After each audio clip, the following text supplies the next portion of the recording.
My dear brothers and sisters, 사랑하는 형제 자매 여러분, 오늘 제가 드리는 말씀의 목적은 주님께서 지상에 있고 그분의 자녀들 가운데 가난하고 궁핍한 자들을 어떻게 돌보아 오셨고 또 어떻게 돕고 계시는지를 기억하고 찬양하는 것입니다. 주님께서는 어려움에 처한 그분의 자녀들을 사랑하시며 또한 그들을 도우려는 자들 역시 사랑하십니다. 그리하여 주님께서는 도움이 필요한 자나 도움을 주는 사람 모두가 축복을 받게 되는 방법을 마련하셨습니다. 하나님 아버지께서는 전 세계에 걸쳐 먹을 음식과 입을 옷을 구하는 그분 자녀들의 간절한 기도를 들으시며 스스로를 부양하는 데서 오는 자긍심을 갖게 해달라는 그런 간구를 들으십니다. 이 지상에 인간을 두신 이래로 그러한 간구들은 그분께 상달되어 왔습니다. 여러분 지역이나 전 세계에서 그런 도움이 필요한 상황들이 있음을 알고 계실 것입니다. 때때로 마음속에 연민과 동정의 감정이 들기도 합니다. 일자리를 구하려고 애쓰는 누군가를 만나면 도와주고 싶은 마음이 듭니다. 미망인의 집을 방문해서 찬장에 먹을 것이 없는 것을 볼 때도 그런 마음이 듭니다. 지진이나 화재로 폐허가 된 집 잔해 위에 걸터 앉아 울고 있는 아이들의 사진을 볼 때도 그런 동정심과 연민의 마음이 생깁니다. 주님께서는 궁핍한 이들의 울음소리를 들으시며 그들에 대한 여러분의 깊은 연민의 마음도 느끼시기 때문에 세상의 기초가 놓이던 때부터 그분의 제자들이 도울 방법을 마련하셨습니다. 주님께서는 그분의 자녀들에게 시간과 재물 그리고 스스로를 헌납하여 다른 사람을 섬기는 일에 그분과 함께 동참하라고 우리를 부르십니다. 그분께서 마련하신 방법은 한때 헌납의 법에 따르는 생활이라고 일컬어졌으며 또 다른 시기에는 협동교단이라고 불렸습니다. 우리 시대에는 이를 교회 복지 프로그램이라고 부릅니다. 그 명칭과 세부 사항은 사람들의 필요 사항이나 각자의 처한 상황에 맞게 변경됩니다. 그러나 주님께서 현세적으로 어려움에 처한 사람들을 도우실 때 그분께서는 항상 사랑의 마음에서 자신과 자신이 가진 것을 하나님과 그분의 사업에 헌납한 자들을 필요로 하셨습니다. 주님께서는 우리가 궁핍한 사람을 구제하는 그분의 사업에 참여하기를 권유하시고 또 명하셨습니다. 우리는 침례의 물가에서 또 하나님의 거룩한 성전에서 그렇게 하겠다고 성약을 맺었습니다. 우리는 일요일에 성찬을 취할 때 그 성약을 새롭게 합니다. 저는 오늘 궁핍한 자를 돕기 위해 주님께서 우리에게 어떤 기회를 마련하셨는지를 말씀드리려 합니다. 시간 관계상 주님께서 어떤 기회를 마련하셨는지 모두를 열거하지는 않겠지만 여러분이 이를 행동으로 옮기겠다는 결심을 새로이 하고 또 굳게 하신다면 좋겠습니다. 제가 어린 시절부터 부르던 이 사업을 행하라는 주님의 권고가 담긴 찬송가가 하나 있습니다. 어린 시절 저는 가사에 담긴 의미보다는 그 활기찬 선율에 더 이끌렸습니다. 저는 여러분이 그 가사에 담긴 뜻을 가슴으로 느껴보시기를 바랍니다. 그 가사를 살펴보겠습니다. 오늘 세상에서 선한 일 했나, 궁핍한 사람 도왔나, 슬픈 사람들을 즐겁게 해줬나, 우리 실수하지 말고 남의 짐을 즐겨 짊어집시다. 병들고 약한 사람을 도와주고 사랑으로 위로하세. 하나님의 자녀 되도록 깨어나 일해봅시다. 말로써만 하지 말고 선행은 한량 없이 기쁘고 사랑과 큰 의무의 축복일세.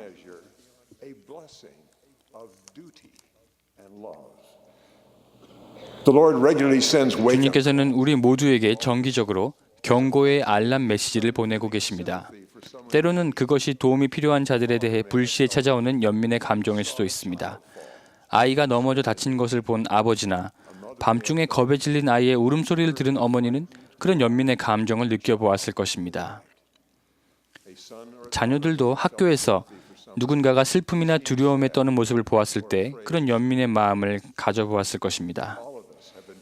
우리 모두는 심지어 모르는 사람에게도 동정심을 느낍니다. 한 예로 여러분은 일본의 지진과 또 그로부터 태평양을 건너 밀어닥친 파도의 소식을 접했을 때 피해를 입은 사람에 대한 염려를 느꼈을 것입니다. 호주의 퀸스랜드를 덮친 홍수 소식에 많은 분들이 연민과 동정의 마음을 느꼈습니다. 뉴스 보도는 주로 이재민들의 숫자만을 추산해서 보도했습니다만 여러분 대다수는 그 사람들의 고통을 함께 느꼈을 것입니다. 호주에서는 1,500명이 넘는 교회 회원들이 그 경고의 알람 메시지에 응답하여서 도움과 위안을 주기 위해 자원봉사자로 발벗고 나섰습니다. 그 자원봉사자들은 연민의 감정을 자신들의 성향에 따라 행동하겠다는 결심으로 바꾸었습니다. 저는 도움을 받은 사람과 또 도움을 줄 수 있는 기회를 붙잡은 사람들에게 축복이 임하는 것을 보았습니다. 현명한 부모는 다른 사람들에게 도움이 필요한 것을 볼 때 이를 자기 자녀들에게 축복을 가져다주는 방법으로 여깁니다. 최근 세 아이가 맛있는 저녁 식사가 담긴 통을 들고 와서 저희 집 문을 두드렸습니다. 그 아이들 부모는 저희에게 도움이 필요함을 알았고 저희를 돕는 기회에 그 자녀들을 참여시켰던 것입니다. 그 부모는 관대한 봉사를 통해 우리 가족을 축복했습니다. 음식을 전달하는 일에 자녀를 참여시킴으로써 축복이 손자 손녀에게까지 미치게 했습니다. 저희 집을 떠나는 그 자녀들 얼굴에 비친 미소에서 저는 그런 일이 일어나고 있음을 알 수 있었습니다. 부모들은 그 자녀들에게 주님을 위해서 친절한 봉사를 행할 때 느껴지는 기쁨에 대해서 이야기할 것입니다. 제가 어린 시절 아버지의 부탁으로 이웃의 잔디를 깎아주었을 때 느꼈던 그런 잔잔한 만족감이 지금도 기억납니다. 베풀 수 있는 기회가 주어졌을 때마다 저는 찬송가 나의 하나님 나의 왕에 나오는 가사가 떠오르며 그 노랫말을 믿습니다. 저는 그 가사가 원래 안식일에 주님을 경배하는 데서 오는 기쁨을 묘사하기 위해 쓰여졌다는 것을 압니다. 그러나 저희 집에 왔던 그 아이들은 그 평일에 주님의 일을 하는 데서 오는 기쁨을 느꼈습니다. 또한 그들의 부모는 선을 행할 수 있는 기회를 보고 그 기쁨이 세대를 넘어 아이들에게까지 전해지게 했습니다.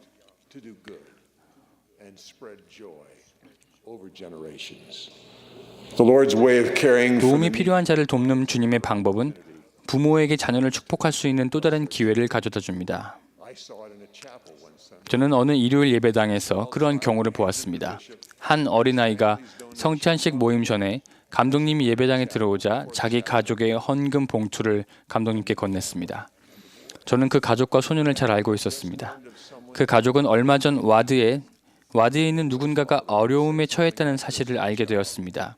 그 아이의 아버지는 평소보다 더 후한 금식 헌금을 넣으면서 아이에게 이와 같은 이야기를 했습니다.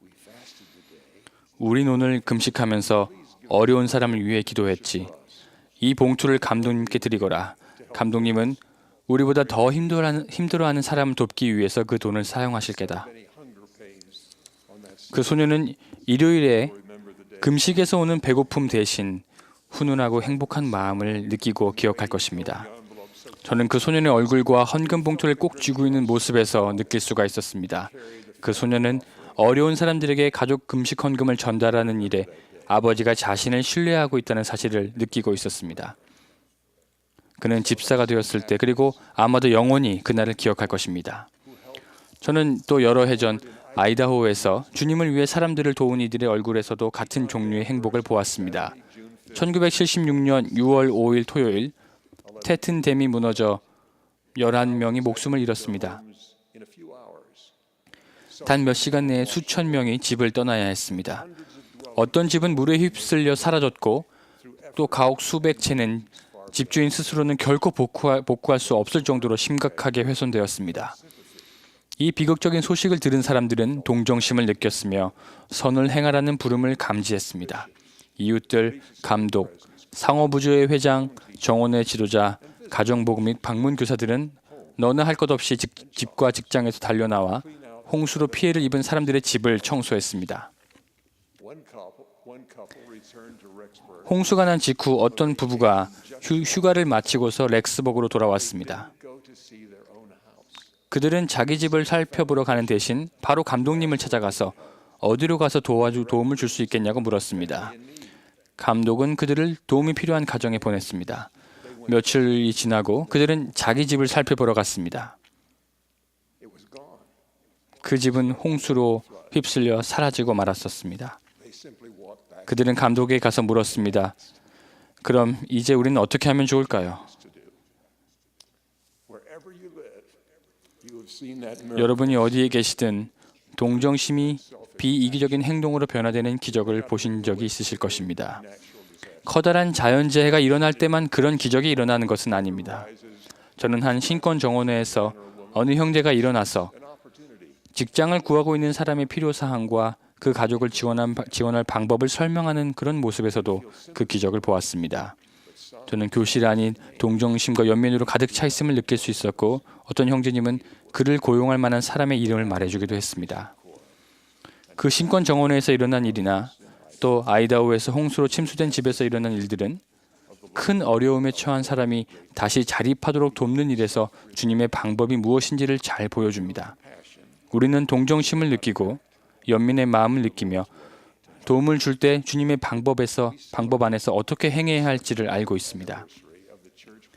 올해 교회 복지 프로그램은 75번째 기념일을 맞습니다. 이 프로그램은 대공황이라고 알려진 사태의 와중에서 직장과 농장 또는 집까지도 잃어버린 사람들을 돌보기 위해서 시작되었습니다. 지금까지 그래왔고 또 앞으로도 그러겠지만 최근 우리 시대에 하나님 아버지의 자녀들에게 현세적인 도전과 어려움이 다시 닥치고 있습니다. 교회 복지 프로그램의 근간이 되는 원리는 어떤 특정한 때나 장소에 국한되는 것이 아닙니다. 그 원리들은 때와 장소를 초월하는 것입니다.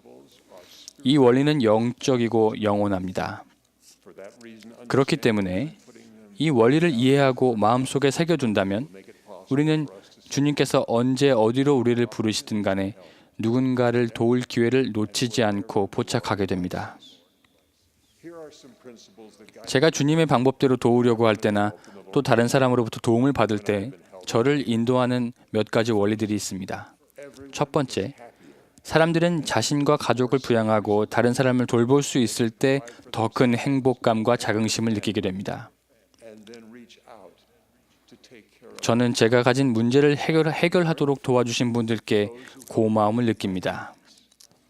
그러나 제가 자립하도록 도와주신 분들께는 오래도록 더 큰 고마움을 느낍니다.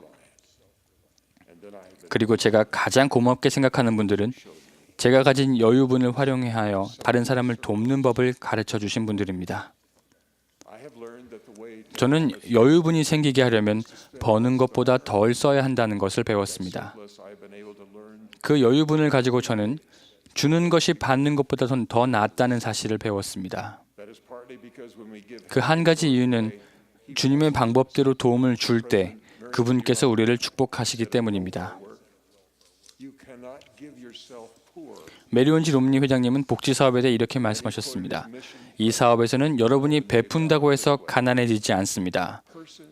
그런 후 자신의 선교부 회장이었던 멜빈 제이 벨라디상 회장님의 말씀을 인용해서 이렇게 말씀하셨습니다. 우리가 빵 껍질을 드리면 주님께서는 빵 한 덩어리를 돌려주십니다. 저는 제 일생을 통해서 이 말씀이 사실임을 알게 되었습니다.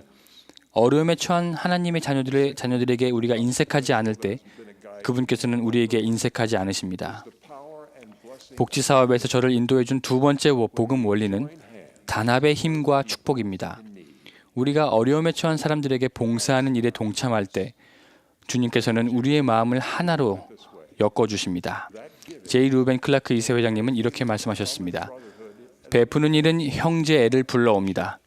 복지에 관해서 일을 할 때는 서로 다른 교육과 직업을 가진 모든 사람들이 함께 어우러져 일하기 때문입니다. 주는 자나 받는 자 모두에게 더 큰 형제애를 느끼게 해준다는 말은 진리입니다. 홍수가 쓸고 간 렉스버그의 한 집에서 함께 진흙을 퍼낸 그 집주인과 저는 지금까지도 서로 깊은 유대감을 가지고 있습니다. 또한 그는 스스로 자신과 가족에게 할 수 있는 모든 일을 다했다는 점에서 큰 긍지를 느끼고 있습니다. 우리가 각자 홀로 일했다면 우리 두 사람은 모두 영적인 축복을 놓쳤을 것입니다. 저에게 복지 사업의 세 번째 행동 원리는 가족을 참여시킴으로써 다른 사람을 돕는 가운데 가족이 서로를 돌보는 방법을 배우게 하는 것입니다. 여러분과 함께 도움이 필요한 사람들에게 봉사한 아들과 딸들은 자신들의 곤궁에 처할 때 서로를 돕게 될 가능성이 훨씬 높습니다.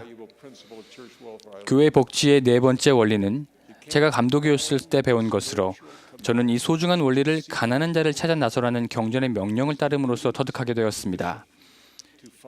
감독은 자신과 가족이 할 수 있는 모든 일을 다한 뒤에도 여전히 어려움에 처한 사람이 있다면 그를 찾아 도울 책임이 있습니다. 진리를 찾을 때와 마찬가지로 가난한 자를 돌볼 때 주님께서는 성신을 보내어 찾으라 그리하면 찾아낼 것이니라는 말씀을 가능하게 하신다는 것을 배웠습니다. 여러분 중 여러분에게는 몇 달 후 그러한 영감이 필요할 것입니다. 75회 교회 복지 프로그램 기념일을 가리기 위해 전 세계에 있는 회원들은 봉사의 날 행사에 참여하도록 초청될 것입니다. 지도자와 회원들은 이 행사를 기획할 때 계시를 구하시기 바랍니다. 이 봉사 행사를 기획하기 위해서 다음 세 가지를 제언합니다. 먼저 영적으로 자신을 준비하십시오. 구주의 속죄를 통해서 마음이 온유하게 되었을 때만 여러분은 이 행사를 치르는 취지가 하나님 아버지의 자녀들에게 삶을 개인적으로 또는 지역사회의 일부로서 영적, 현세적 축복을 가져다 주기 위함임을 분명히 알게 됩니다.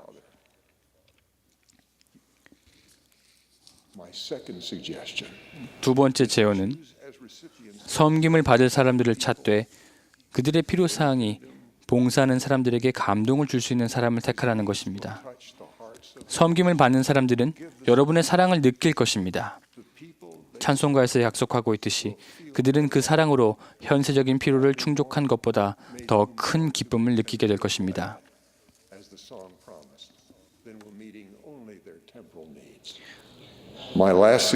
제 마지막 제언은 가족과 정원회와 보조조직 지역사회에 있는 사람들이 갖고 있는 결속력을 발휘할 수 있는 행사를 계획하시라는 것입니다. 단합된 느낌은 봉사의 효과를 확산시킵니다. 가족과 교회와 지역사회에서 그 같은 단합된 느낌은 성장을 멈추지 않고 행사가 끝난 후에도 오래 지속되는 하나의 유산이 될 것입니다. 이 기회를 빌어 저는 제가 여러분을 얼마나 고맙게 생각하는지 말씀드리고 싶습니다. 여러분께서 바치신 주님을 위한 사랑의 봉사로 저는 여러분의 도움을 받은 사람들을 만나는 동안 감사의 말을 여러 번 들었습니다. 주님의 방법대로 도움으로써 여러분은 그들을 고양시킬 방법을 찾아냈습니다. 여러분과 또 여러분과 같은 구주의 겸손한 제자들이 많은 사람들에게 봉사를 했고 그분들은 그에 대한 감사를 제게 표현해 주셨습니다.